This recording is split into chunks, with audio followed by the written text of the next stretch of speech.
That's the music that I imagine just runs through Mate's head just all day long. That started pretty intense. We need some Star Atlas tunes, Mate, come on.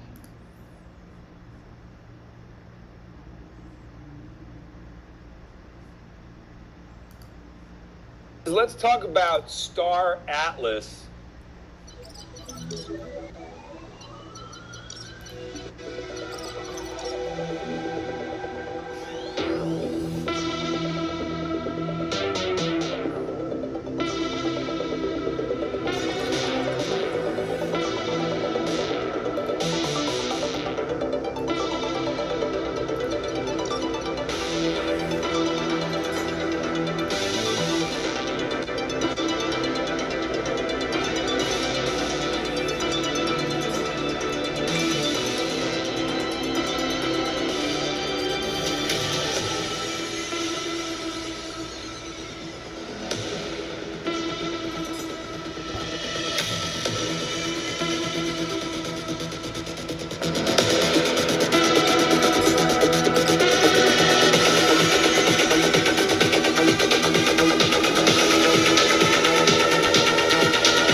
Let's play one more. Let's play one more. Star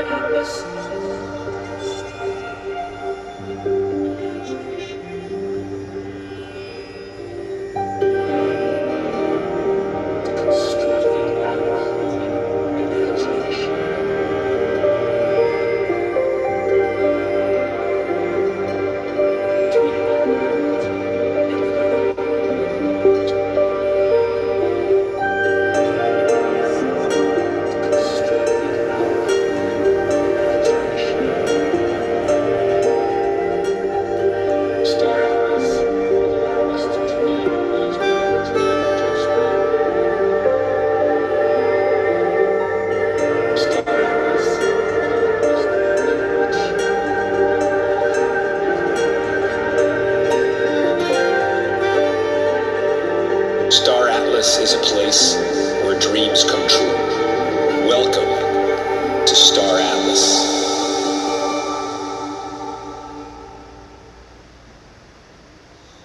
All right, I think we are good to start. Thank you, Let it be Savage, so, for Star the Atlas. Let it be so. Let it be so, Star Atlas. Thank you, Star Savage, for the music. So let's get things started. Welcome to the first Star Atlas Townhall of the year. I'm here with a super nice panel with Chip, Michael, and Pablo. Let's start with Michael. How are you, Michael? Hey, I'm great, Santi. Welcome everyone to the first town hall this year, and Happy New Year to you all. Hope you were able to spend some time with family or friends and do a little relaxation over the holidays. I know we took full advantage of it with the last couple of weeks for the team having some time off and getting some much needed rest after what was a really interstellar 2021 for us on the team. So excited to be here. How was your holiday, Santi? Really good, man. Got some good rest that was for sure needed, and now back at the 100%, ready to rock and roll, Pablo will say. Beautiful, man, beautiful. Pablo, welcome. Yeah. Amen. Hey, gentlemen, how are you? Lunch, good to be here as always. Good, man. Yeah, happy Friday to you. Yeah, happy Friday, man. You got a new care package over the holidays. I did. We got the one of the newest Star Atlas citizens, of the nation that we're building here. Yeah. Congratulations again, man. Wonderful news, and happy to hear it. Thank you. You know, I gave him already the Solana kitchen cookbook. You know, he's learning Rust, and we'll be learning UE5 next semester. Yeah, man. I figured by 6 months old he'll be well versed and onboarded onto the team. Yeah, you know, gotta get him young. That's right. Congratulations, Pablo. So Thanks, brother. we also have Chip here. Chip, welcome. The first time you're here with us on stage. Hey guys, quick mic check. Can you hear all right? We can hear you pretty low, so maybe you're far away from the mic. I think it's better now. Okay. Yeah, no, super thrilled to be here. I'm glad you guys asked me to come on and maybe help explain the new alpha drop from today, but that'll be later in the agenda. But yeah, super excited to be here. Thanks. Yeah, Thank you thanks for joining, Chip. Yeah, man, really excited to have you here. Appreciate the communication that you've been dropping in, across Discord, but noticeably in the Foundation room. So excited to introduce you formally later in the agenda here and get some information from you about these faction-aligned corporations. Yeah, you bet. Yeah, let's do this. So let's get started. Let's go straight to business. I know that everyone here is looking always for some good alpha, but it's always good to have a nice introduction, just to relax a little bit. So yeah, Michael, let's do this. What do you think? Yeah, man, absolutely. You know, I think we'll just kick off with a little update to the roadmap. I'm sure everybody's this is highly anticipated. Everybody's curious what the year is going to be looking like for us. I will preface the updates today on the town hall with the simple fact that departmental updates are going to be relatively light. Again, we did just get off of a 2-week holiday ourselves, and we spent the first 2 weeks back in office. Office being Discord, but back at work, largely focusing on planning for this year. Typically, this is an exercise that we'd like to perform going into Q4 of the preceding year, but just given how busy everyone was on the team and our ambition to deliver that first gameplay feature to you all, which was Score, we didn't get an opportunity really to heavily plan last year, and so we're spending the first couple of weeks making sure that we get all of our ducks lined up and make our plan and then follow through with it. So with that being said, the first kind of core item that I think a lot of people are interested in is what the ship release schedule is going to be for this year.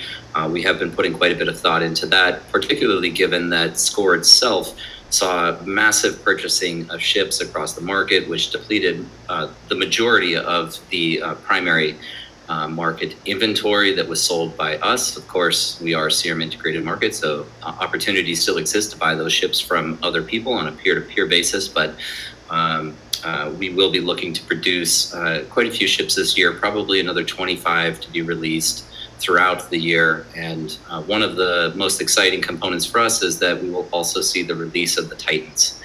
There will be 3 Titans released periodically, and those are going to be going to market as via auction style, most likely to be a reverse Dutch auction. But as you guys are probably aware, these are amongst the largest ships across the entire universe. So 1 for each faction, and again, launched via an auction process throughout the year. Now, beyond the ship release schedule, another highly anticipated feature release is really that Star Atlas DAO, something we were driving to get completed towards the end of last year.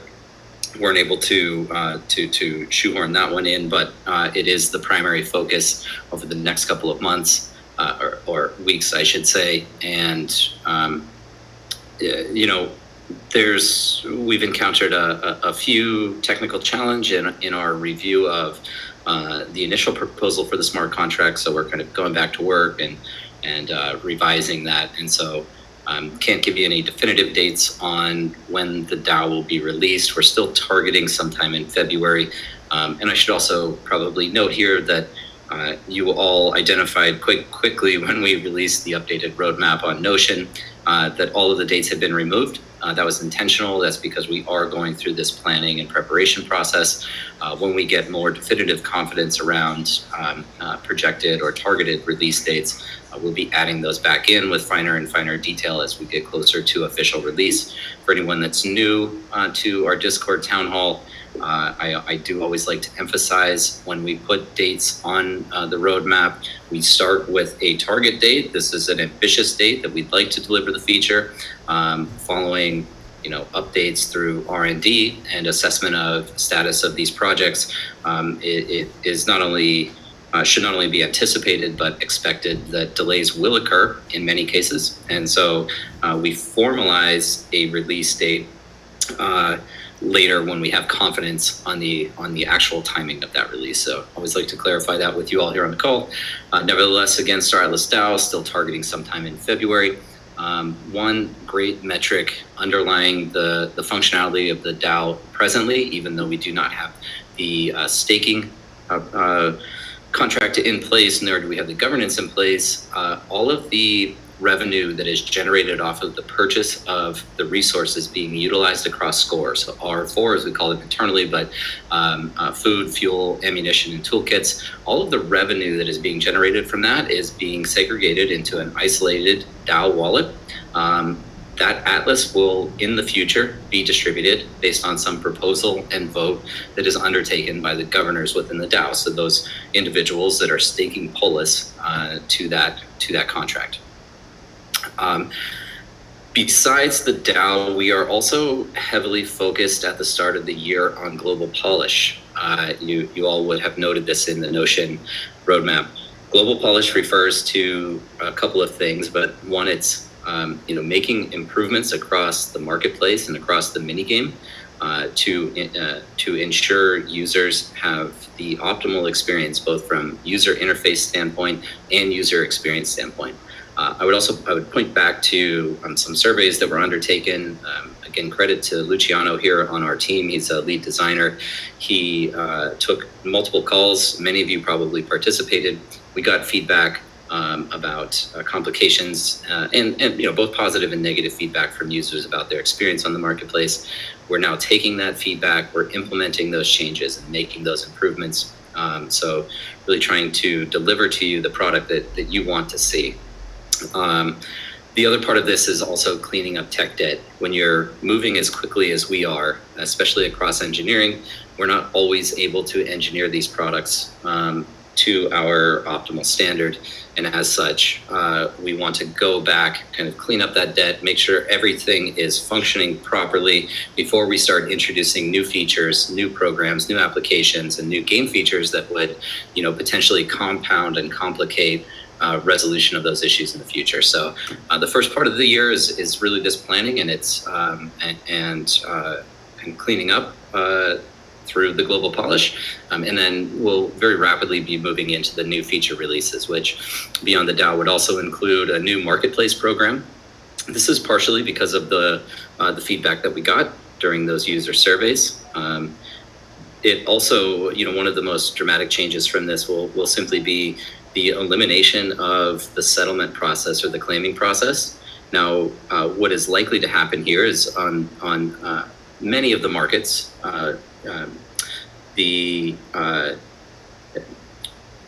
particularly the non-commodity based markets, we will be deprecating Serum as our decentralized exchange protocol, and actually through the development of our own marketplace program, be implementing that in place.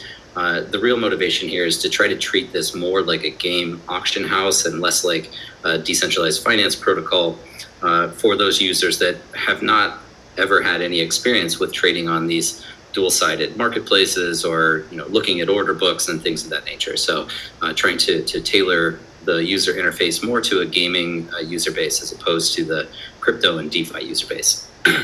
We'll also be looking to introduce single-sided Atlas staking at some point in the next couple of months, and that would be closely corresponding with the release of the new marketplace program. There will be some unique benefits that the user can derive from staking their Atlas, in addition to being able to earn some base level Atlas emissions off of single-sided staking, but benefits across the marketplace as well. This might include benefits to accessibility to future drops. Now, coming after that, in sometime in Q2, we are targeting the release of our initial Unreal Engine fully immersive environment. That is the showroom. That's going to, I've talked about that quite a bit in the past, but it's, not only the first opportunity for you to download the game client, enter into Star Atlas, start to see, on your native desktop what the visuals inside the game are going to look like. But you'll also be able to start interacting with your ship models at real scale inside the game, navigate the interiors, and you'll be able to purchase those items, and then at some point in the future also be able to configure your ships and send those out via the same ship enlistment process that is undertaken in the minigame, but through the Unreal Engine client. Highly anticipated is the crafting and mining a gameplay loop, and that is under project codename Cream. That's a V0 we're looking to release. And then potentially by the end of the year, we'd be releasing the next iteration of ship missions, and this would be a score V1 module, and that's closer towards the end of the year. So we do have a request for everyone. If you haven't seen this on social media, we were nominated for Website of the Year. We do have links in the announcements channel. We'll post it now. Yeah, we are going to post it now. So I will interrupt you, Michael, so you can take a sip of water, man, because you were on fire. I just let you talk, man, because you were on fire. So Thanks. I ask everyone to go to announcements right now. We are posting the link for you to go and take a minute to vote for Star Atlas. That's the link. So thanks everybody, and take some time to vote there. Thank you, Santi. I was parched, had a sip of water, ready to jump back in. That's kind of the overview of where we're going this year, right? So we want to get the crafting and mining out. We want to get the updated ship missions out. We're getting you the initial version of Unreal Engine. Also kicking off this year, I didn't really mention it, but we're also, we'll be starting a longer duration project roadmap, which we call Project Rose Garden. This is going to significantly improve on the gameplay features inside Unreal Engine. I think might be misquoting this, but I think there's 8 core features that are going to be released through that. So it is right now projected to be a 2.5-year roadmap. With that being said, though, these 8 individual features will be released periodically over time, as we do with all of the other gameplay features. So with that being said, let me move on to some departmental updates. Let's do it. We'll start with your side, Santi, on community and marketing. And I think we have to reinforce this every time. And it's a major issue across crypto, but we really want you guys to protect your assets. These malicious bad actors, the hackers, the scams that are going on across the crypto space, it is super important for you to protect your assets, because there's no way for us to recover them for you, right? These are fully decentralized operations. And so if you lose your funds or you lose your assets, unfortunately, there's really nothing we can do from our side to help you recover those. So first and foremost, we recommend buying a hardware wallet like Ledger, which integrates directly with Phantom. This is also known as a cold storage device.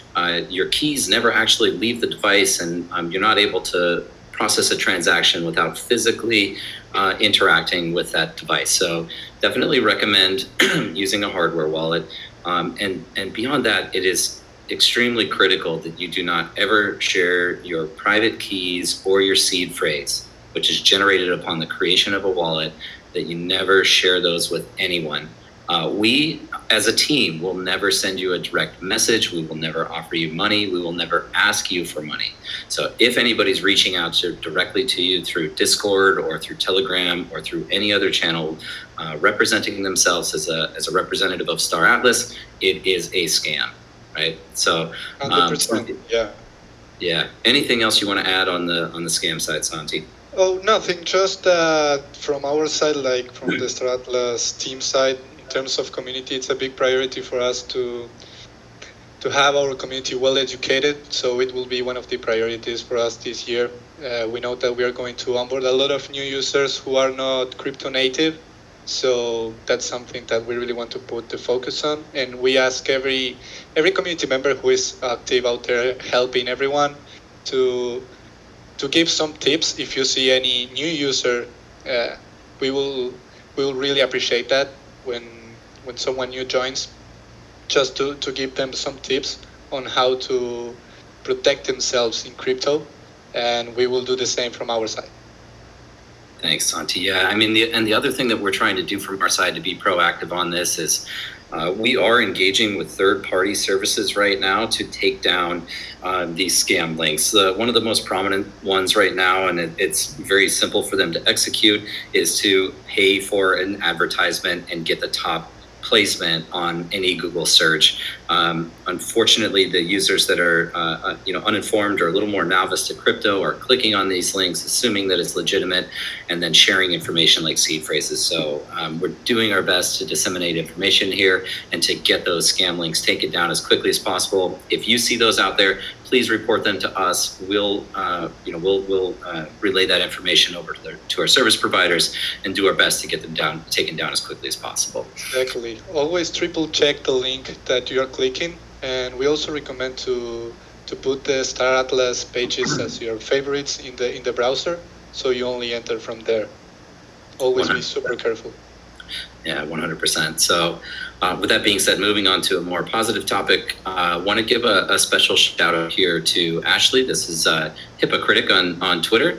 She's been producing content surrounding Star Atlas for several months now. In fact, if she wants to come on stage and say hello, Santi, we can pull her up. I'm listening in, but specifically mentioning her because she just recently onboarded with us at the beginning of the year, joining us as a media host. So we do hire from the community when we see great talent out there, and very pleased to be bringing Ashley onto the team. Yeah, bringing Ashley on stage right now. Great. We will do a post Townhall live on Twitter. It's being hosted by Ash as well. So we invite everyone to go to Twitter after the Townhall just to chat and chill with the community, grab a glass of wine, beer, and come join us on Twitter after the Townhall. There Hello, she Ash. is. Hi, how's Hey. everybody doing? Good, welcome. Good, yeah, thank you. I'm really excited to officially join the team. So thank you. Thank you for the shout out. I did just want to say I recently changed my name on Twitter, so it's actually ashes.soul. But yeah, and we are having a Twitter Spaces after the town hall today at 4:20. So if everybody feel free to join us, we'll be chatting all about Star Atlas and just connecting with the community, and it's going to be great. The last one we had was pretty epic, so feel free to join us. Yeah. We love chatting with all of you. Why did you choose 4:20 as the starting time? I felt that it just kind of went with the culture. I like it. Well, guys, enjoy your wine, enjoy your beer. Yeah. Thanks again for hopping up with us. Just wanted to recognize you because so many people from the community follow your content. So thanks for joining us up here. Absolutely. Thank you so much for having me. And again, I'm really excited to be on board with all of you as well. So thank you, Mike. Welcome to the team, Ash. And Thank you, thanks for all the Santi. content that you're producing for the community. Thank you so much. Awesome. All right. Well, you guys enjoyed that post town hall Twitter Spaces.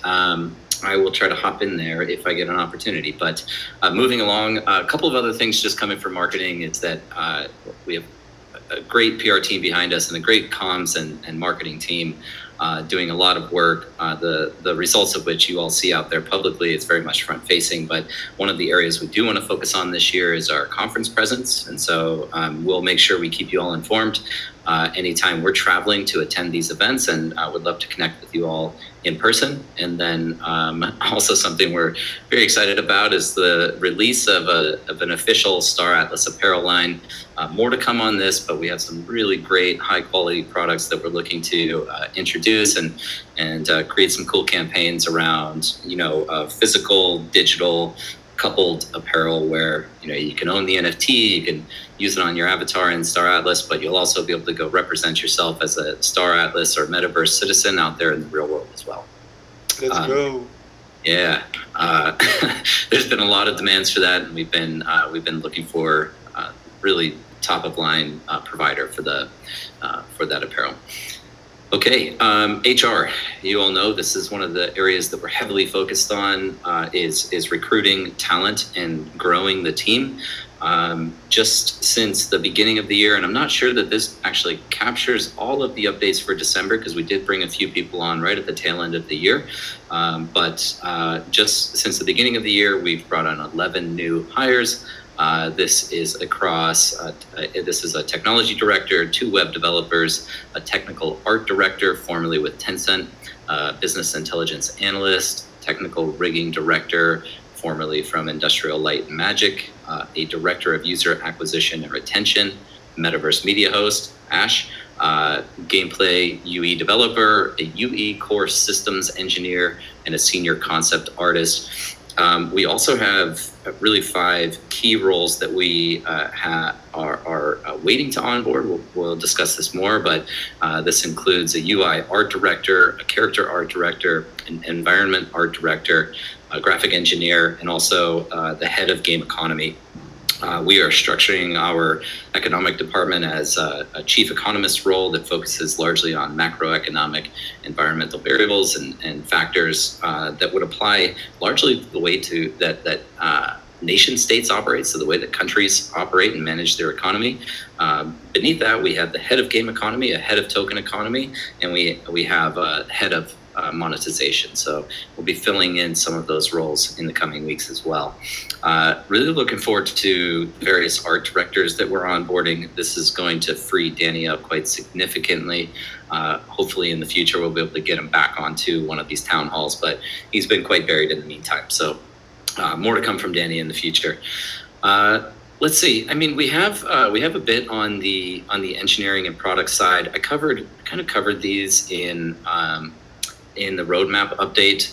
The one thing I'd mention from engineering is there are still some people that are holding the Rebirth posters on OpenSea. If you're one of those individuals and you're looking to make the migration over to Solana, which we would recommend because we'll be able to airdrop to you the appropriate assets based off of the reward structure in the Rebirth campaign, then please open up a ticket with us. Santi, we have a dedicated channel for that. Is that right on the...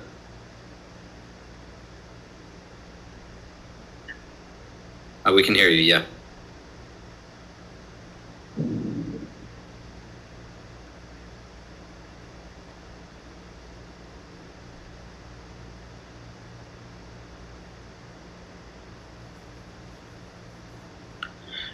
Fantastic. Thanks, Santi. Yeah, so reach out to one of our fantastic community managers out there. And let me just take an opportunity to thank all of the guild leaders and participants that are also assisting us with customer service and information across Discord. So thank you all for your contributions there. And really circling back to the talent acquisition, just extremely thrilled with all of the amazing people that we brought on the team, some really great talent, and we're only going to continue to grow, but super exciting roadmap ahead of us for company culture and growth.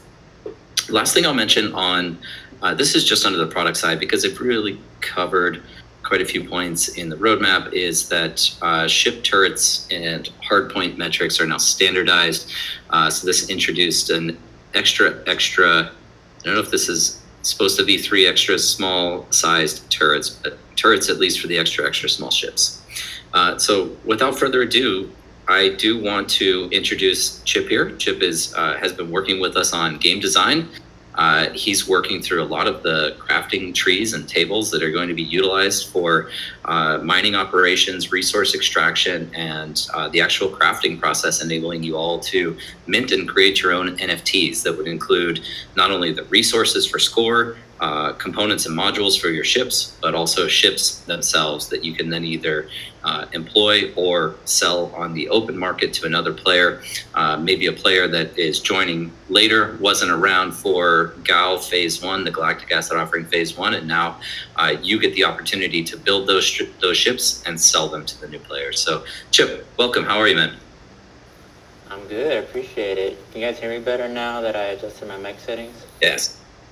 Okay, Excellent. great. And I couldn't hear Santi earlier. I don't know what's going on, but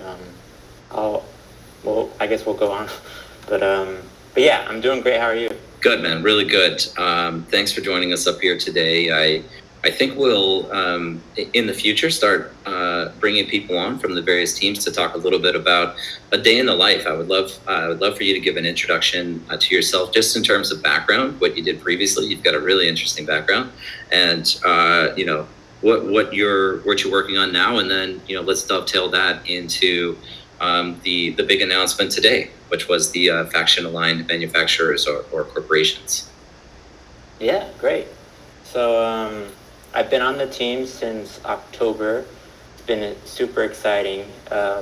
My background prior to that was I was in the Air Force for 5 years as an astronautical engineer. So a lot of people aren't familiar with that term, but it's essentially, when you think aerospace engineering, there's the aircraft side, the aeronautical, and then there's the space side, astronautical. So I focused on spacecraft engineering with the Air Force. Did satellite operations, did ground system engineering, and even got my hands wet with some satellite designs as well. But I wanted to get deeper on the engineering side, so I separated from the Air Force and I joined the civilian sector, where I actually built the spacecrafts for the military. Did some really cool stuff up there, man. Can't talk too much about it, but I designed some pretty cutting edge systems and worked on all sorts of like satellite design and spacecraft engineering. And then my academic background, though, aside from my professional background, is undergrad in astronautical engineering and a graduate degree in astronautical engineering with emphasis on orbital dynamics and trajectory design. So I spent a lot of time designing trajectories between low Earth orbit, geo orbit, between Earth and the Moon, things like that. Pretty fun stuff, at least for me. I don't know, it might be dry for other people, but really enjoyed that. That's my background. But then I've been in crypto since 2016. I joined the crypto space when Ethereum was having its first DAO, the one that we all know, that, or at least a lot of us know, that got hacked and created Ethereum Classic. That was kind of my introduction to crypto. And it was kind of a rough introduction, but ever since then I've been hooked. And then I'm also an avid gamer. I love playing. I'm one of the OG RuneScape players. I play Elder Scrolls, No Man's Sky, Factorio, Satisfactory, Stellaris. Those have been my recent gaming interests. And yeah, that's my background. I can talk about what I do for the company now. Yeah, no, it's super exciting stuff, man. You're bringing the real world physics of astronautical engineering into the metaverse. It's really exciting stuff. Yeah, but would be fantastic to hear a little bit about what you've been working on since you've been on the team. Yeah, so when I joined the team, I've been working closely with Danny, our chief product officer, and everyone knows he's the vision behind kind of like the gameplay side and the art and the lore. So I started out really just talking to him a lot, getting my understanding of the long-term vision of the game, and then just asking a lot of the lore questions, and just spent a lot of time understanding the game. And there was a lot there, and then doing some research on other analogous games. But as a game system designer, he tasked me primarily with Cream, or it was previously more, but crafting, and he really wanted me to look at ship crafting. Since I've built spacecrafts in real life, he's like, well, let's use your background and have you design out how players are going to craft ships in the game, and let's ground that in realistic technology as well as futuristic technology. And it's been super fun building out those trees, man. And like we already have a big crafting tree there, and we're fine tuning it and kind of getting it ready for Cream. And I'm super excited for when we can release that delivery. I'd approve some minor alpha drop if you want to reveal anything. I think I can talk about the faction aligned companies primarily, because that was That was an alpha drop that Danny had me kind of put together back in December. I mean, really wanting to release it. I can go through there and explaining the faction line companies. Maybe some alpha comes out. Who knows? Yeah, I do want to get into that. What do you think right now is the roadmap, or can you share with everyone the roadmap for crafting release? Because we're not going to be dropping all blueprints at once, but what does the future look like for people that are going to be participating in the mining and crafting? So with Cream V0, the plan is we're not going to have all the ships available for crafting immediately, because what we want to do with Cream V1 and Score V1 is tie manufacturer loyalty to ship missions as well as crafting of ships. So those will go hand in hand. So in the near term, it'll make sense that we have a smaller kind of condensed selection of ships for crafting in Cream V0, and I don't know if I'm at liberty to say which ones those are yet, but it's not going to be all of them. No, that's great. That's perfect. That's perfect, man. Thank you. Yeah. So why don't we dig in a little bit into those faction aligned manufacturers? Okay. Yeah.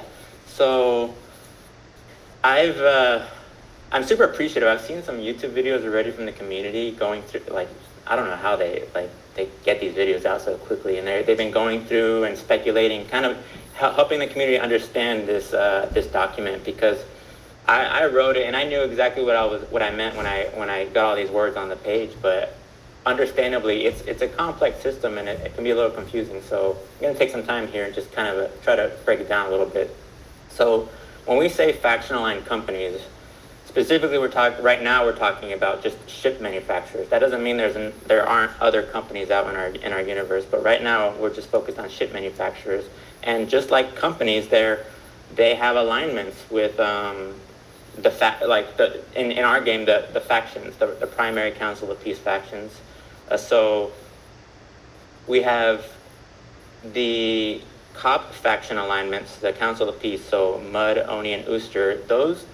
Those factions have their own proprietary ship manufacturers. So let's just go through it. Mud is the Pierce ship manufacturer is aligned with the Mud faction. So what that means is that players that are in the Mud faction will have exclusive access to gaining loyalty or accumulating loyalty with Pierce. So that means that Oni and Ooster will not be able to accumulate Pierce loyalty. That doesn't mean they can't buy a Pierce ship from Mud players, and then they're going to be subject to delivery fees and potentially even import taxes. But it's the Mud players that can accumulate loyalty. And then there's also faction passes. So the players in Oni and Ooster, if they want to invest in, or we might even have it unlockable, but if a player has a faction pass, they will get the access. They will get access to being able to accumulate manufacturer loyalty with Pierce. So continuing on, then Busan is proprietary to Oni, and then Visas is proprietary to Ooster. So that I think most players reading that section understands that, but then it gets a little confusing when we have these dual faction manufacturers. So let's just have an example here. So if we look at Agrica, it looks like it is Oni major and Ooster minor. So what that means is that if you're in Oni, you're going to be able to accumulate loyalty with Agrica faster than Ooster. But Ooster still has access to Agrica, and they will be able to accumulate loyalty as well at a slower rate. And then if a Mud player has a faction pass with Oni or Ooster, they will be able to accumulate loyalty with Agrica as well. And we're still working out the exact kind of interdependency tree, but that's what the dual faction system is. It's these companies now that rather than limiting themselves to proprietary with one faction, they're split across two, but they have a preference for one versus the other. But then, kind of the exciting part, the real alpha that some players are starting to speculate. There's these banished factions, or these factions that exist outside of the Council of Peace. So we have Jorvik, which are they're the outlaws and the pirates. You know, I kind of was thinking about them as like the Thieves Guild in Elder Scrolls. You know, just if you want to think about these banished factions, they're almost like there's these side factions that it's optional to join them, and then you can accrue loyalty with them or go through their quest lines. So you have the Jorvik, they're the outlaws and the pirates, and they exist in the medium and high risk zones. And for the most part, players who aren't aligned with them, they're gonna be like NPCs that just, you know, that attack you in these areas, and they're gonna be one of the threats to operating in these riskier zones. So when you do align with them, though, you will be able to accrue loyalty. You'll have missions with them, and then you'll have access to the build your own ship line, or the BYOS. And then the Ecos, the terraforming radicals with their gorgeous Ecos ship line, they also are a banished faction, and they exist in the medium and high risk zones as well. And similar mechanics to joining them and accruing loyalty with them as well.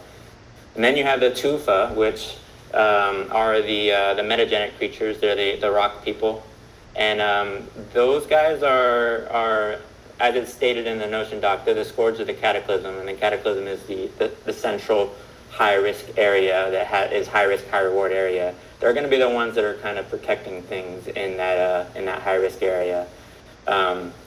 But you will be able to align with them, and you will be able to build reputation with them and have access to their technology, their Tufa ship line. And then you have the Fatoli, which they're not necessarily a faction. They're a race. They're an ancient race of light-based creatures, and they're the source of some pretty exotic and advanced technology in the game that is instrumental in building the Rainbow line. And the Rainbow line is intended to be our exotic manufacturing line. They're going to be the most complex and the most time consuming to build. So I think that rounds out the document, pending any questions. That was fantastic, man. Love the summary. Really well said.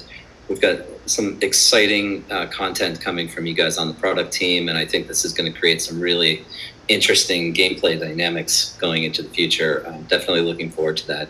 I would like to... Santi, are you back with us? He's been having some connection issues. I can't hear him. I don't know if anyone else can hear him. I can't hear him. Okay, he's dropping off here. What I would like to do is... Yeah, I still can't hear you, Santi. Hello? Oh, there you are. Oh, Chip, can you hear me as well? Yes, I can. Oh, let's go. I have been struggling like for 10 minutes. But yeah, I'm back here. Back on stage. Great, man. Welcome back. What I was thinking, Santi, is why don't we do this? Why don't we have everybody drop their raised hand right now? I'd love to see if there's a question specifically for Chip, whether it be on factional line corporations or otherwise, just some of its comments he made. Please raise your hand if you have a question specifically for Chip. We'll bring one or two up and start from there. Yeah, I'm sure that Ronin has a lot of good questions for Chip. He has been producing a lot of content from the ship's lore and everything, so I think it's accurate to let him ask a question to Chip. Hello. How's everybody doing? All good, Ronin. Great to hear your voice again, my friend. It's always great to hear your guys' voices for sure, and I mean, so appreciative that you pulled me up here and everything. First and foremost, I do want to say it's nice to meet most of the new team members and everything like that. Congratulations, Ash. for getting the position inside of the team as well and everything like that. So there are always congratulations in hand for everybody. All right. But moving on to the subject at hand. So from what I understand with how, from reading the paper on how the two faction, basically the dual faction ships are going to get constructed and everything like that, there's obviously the major and the minor. Now, with the major and the minor, you need to have a certain amount of loyalty within the dual faction and everything like that. How would that exactly work? And as well with that, how are we going to acquire faction passes in order to basically be able to take part in these missions? And or even more so, with the faction passes, would that also allow us to basically acquire resources from the opposite faction? So with the faction passes, I know I can say that will give you access to that manufacturer's missions, and it's not set in stone what rate of loyalty accumulation do the faction pass holders have compared to the players that exist in the minor faction or the players that exist in the major faction. But it's set in stone that the players in the major faction will be accumulating and maybe have more access to more lucrative missions or faster paced missions in the major faction, and in the minor faction maybe a whittled down or a subset of mission availability and slower loyalty accrual. So but I guess I haven't spoken to the resource distributions as well. So these ship manufacturers have their own proprietary blends of crafting reagents. So the way I've been thinking about ship crafting is in the future, additive manufacturing or 3D printing is going to be an instrumental technology used in creating these ships. So when you have 3D printing, you fill up your filaments, or you fill up essentially the ink associated with printing, and each of the manufacturers use their own kind of blend of materials, and those blends will be in higher concentrations or higher availability in the zones associated with their alignments. Does that make sense? It somewhat makes sense. From what I'm understanding and everything like that, is it also that when in correlation towards each of these, for instance, like say the Calico line and everything like that, now you don't have any link towards the Oni faction, but with the Calico, with the Mud faction being the majority faction over there, do you necessarily need to cross I would say faction line in order to gain loyalty with that opposing faction, or can all of these things be done at the same basically a faction like operation center, I would say, or something of that sort? Yeah, no, it won't necessarily be location locked to be able to do the Calico missions. If Calico spans operations across two factions, then they will have a point of operations in both, and then you'll have access to missions, and you won't necessarily have to go over to a neighboring faction's area to do the missions, kind of thing. All right. Okay, so then that answers that one completely. But then in correlations to that as well, does that also mean that because it's a dual faction, basically manufactured ship and everything like that, would this require resources from both factions in order to craft this the ship, or would it basically be determined off the majority of one of the factions just basically needing more resources of that certain faction? Because as I understand, each faction has their own certain sets of resources, but with having a dual faction setup, you would need to obviously acquire resources cross faction when manufacturing certain chips. So the way I have it designed right now is that, or at least the heat map of resources is that, say Calico is across two factions, and one of their specific reagents in their ship manufacturing. Let's just use an example: cobalt. I'm not saying the actual things here, but just using an example. So cobalt. Yeah. there'll probably be more cobalt in the major faction alignment versus the minor, but minor can still mine cobalt and build the Caligo ships. So within each faction and everything like that, as how you structure it currently and so on, well, that's not necessarily restricting each faction towards their own resources, but just that the gathering rate of those resources would be higher in certain factions compared to other factions. Yeah, and then that doesn't mean Ooster won't have cobalt, but they probably won't have that much, right? So Yeah. we're definitely not. Other than like the exotic materials or the really rare materials, a lot of the base reagents, like the common materials and the uncommon ones, they're all going to be available in all the regions. But the relative distributions will be favored towards and matching the faction alignments. All right, awesomeness. Sorry, I'm taking up so much time. I just have one more question related to Cream now, basically. With Cream coming in and everything like that, and you being the main contributor towards Cream, with how we understand land claims are going to come into play, you have obviously tier 1 to tier 5 and everything like that. Would there be a set limit that each individual could do within a certain faction, or would it be unlimited, indefinite? And then also with that coming into play, obviously having a tier 5, would the majority of those resources that's being gathered from that tier 5 be subsequently larger and have a different rarity rate as well, compared to your tier 1 to tier 3, for instance?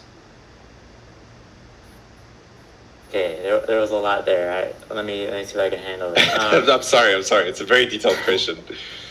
No worries.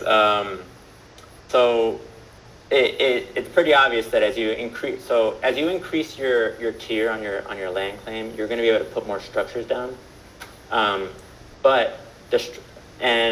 Because there will be essentially more space available for you to put it down. Correct. And as you increase the tier of your structures, they will be able to mine at a higher rate, but they'll probably consume more power. So there's going to be power management involved as well. Yeah, so there's going to be some fun kind of city builders as base management and resource management as well going on there. But the key point is that increasing the tier of your claim stake will basically open up the ability to mine more and mine faster.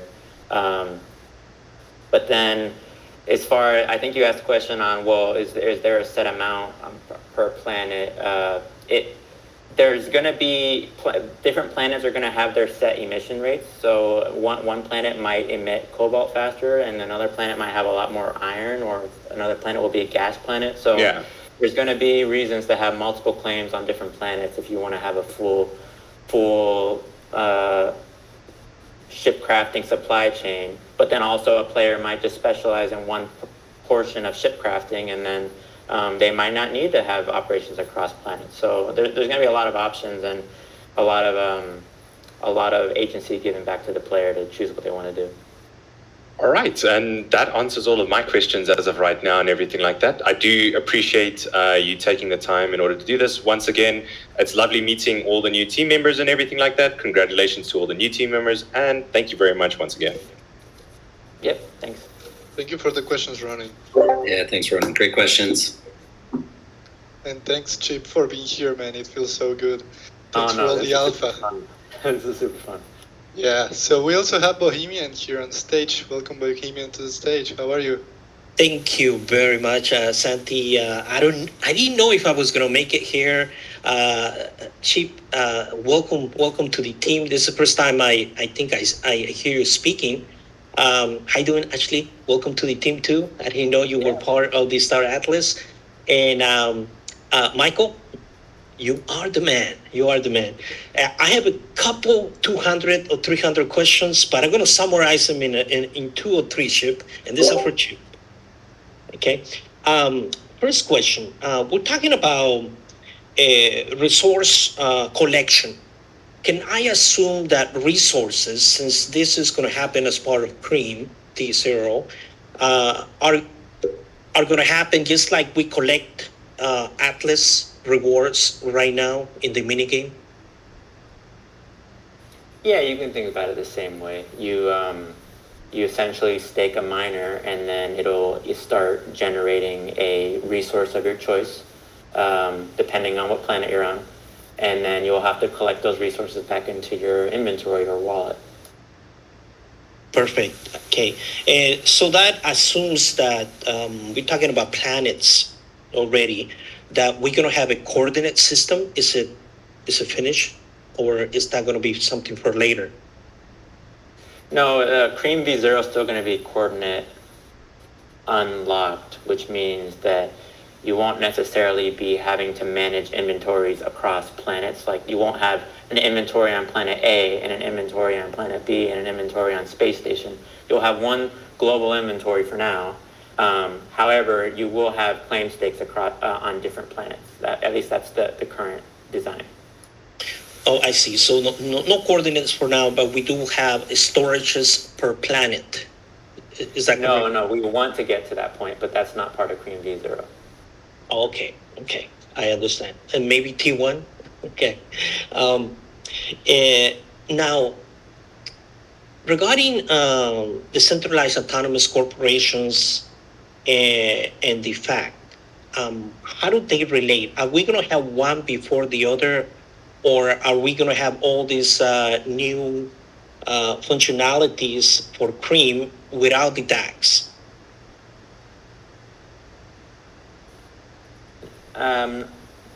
Not really following the question. I don't think Cream and DAX are kind of interrelated, but maybe you can rephrase it. Okay. Yeah, well, you're referring specifically to the DAC registration component, right? You're waiting for the official registration within Star Atlas and access to like guild leaderboards, things like that. Correct, because now we're talking about loyalty points, right, between different factions. So, I mean, all this is coming into play, and how is this going to relate to the organizations themselves? Are they going to be taken as individual players without the organization playing a role until much later when DAX are implemented, or are they coming around the same time? I'm just trying to want to gauge what comes first, how they're going to be merged together. Yeah, I would suggest that there's still quite a lot of work that needs to be done on things like guild treasury wallets, for example, and collective asset management across DAX. So for now, you'd be operating largely as an individualistic player with respect to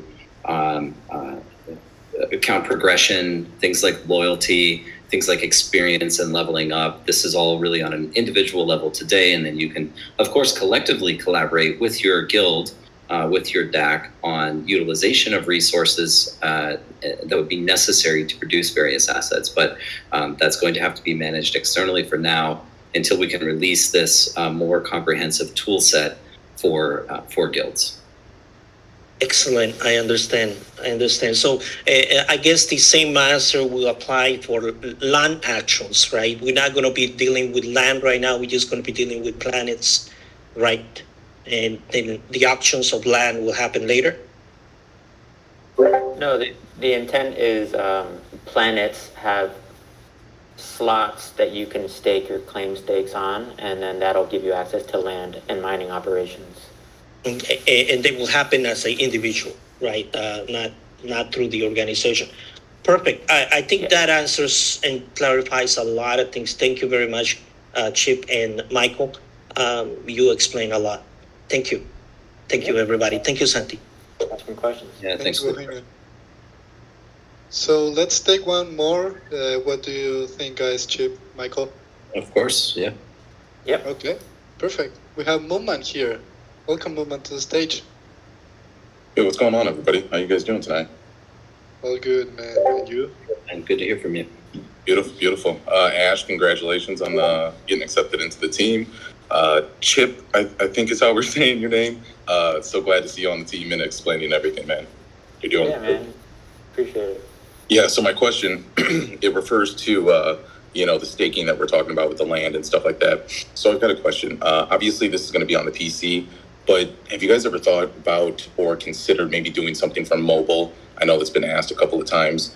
to where you can actually have like those city builders. You could do that on your mobile phone, but then also have this really cool experience where you click on the side corner wherever that allows you to exit that planet. In the same way you zoom into a picture, you can actually zoom in with your two thumbs going out or two fingers through space, and then maybe a miniature version of like how you kind of see like the EVE Online map, but in the phone, that allows you to go from planet to planet and do your resources in there. And then the next question, does Unreal Engine 5 even, transfer over to mobile games? So that's kind of my...